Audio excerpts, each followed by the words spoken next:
The snow was falling like a white curtain across the dark, silent highway when Marcus's headlights caught the small figure waving frantically by the roadside. He slammed the brakes, skidding slightly on the ice. His shift at the auto garage had just ended, and all he could think about was getting home to a hot shower and some leftovers. But something in his gut told him to stop. Something in his soul wouldn't let him drive past. He opened the door and stepped into the bitter wind. The cold slapped him in the face like needles. Standing there was an old woman, maybe in her 80s, bundled in a long coat, and beside her was a young girl, no more than 5, curled in her arms, barely conscious. The woman's voice cracked as she pleaded, "Please, she's freezing. We've been walking for hours. Our car broke down back there, she's not doing well." Marcus didn't ask questions. He scooped the child into his arms, her skin ice-cold against his jacket, and helped the woman into the passenger seat. His car heater groaned as it tried to fight the cold. "There's a motel about 6 miles ahead," he said, voice low, focused. "We'll get warm there." The drive was slow. Snow covered the road like a white shroud, and visibility was near zero. The little girl didn't speak. Her lips were blue, her eyes fluttering.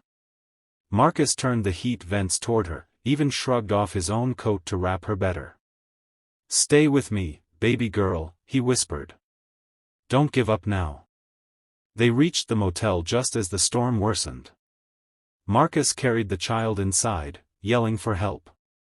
The owner, a gruff man named Joe, took one look and ran to fetch blankets and hot water.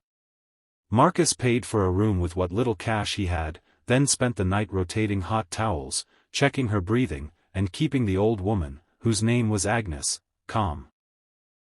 Agnes told him her story between sobs and shivers.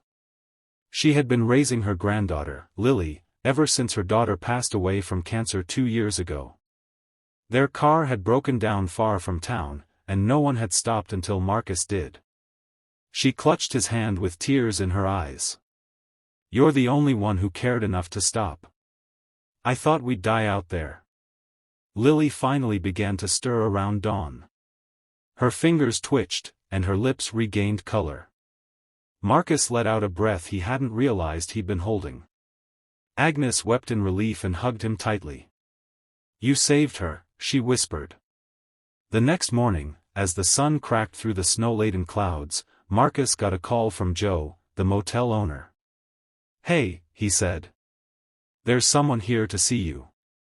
Confused, Marcus went down to the lobby, and stopped cold. A sleek black car was parked outside. A well-dressed man and woman stood waiting. The man stepped forward and held out his hand. "Mr. Marcus Hill?" he asked. "I'm David Whitmore. This is my wife, Elaine. Agnes is my mother." Marcus blinked. "Your mother?"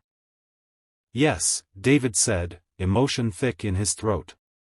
"She was on her way to surprise us for the holidays.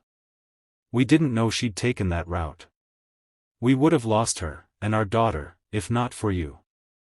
Marcus tried to wave it off. "Anyone would have stopped." "No," Elaine said, eyes wet. "But you did."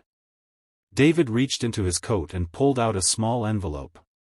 "Please, accept this as a token of our gratitude." Marcus opened it, and his breath caught. It was a check. A 6-figure check. I can't accept this," he stammered. "I didn't do it for money." David smiled. "Then consider it a gift. You didn't just save their lives. You reminded us that there's still goodness in the world. People like you are rare. We want to help you the way you helped us." In the days that followed, Marcus's life changed completely. Word of his kindness spread through town. The local paper ran a story, and soon after, a national morning show invited him on for an interview. Job offers rolled in. Donations were sent to the motel and the garage where he worked. He used the money to fix up his neighborhood, start a community program for youth, and even went back to school to finish his degree.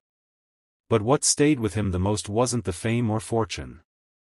It was Lily, running into his arms every time she saw him.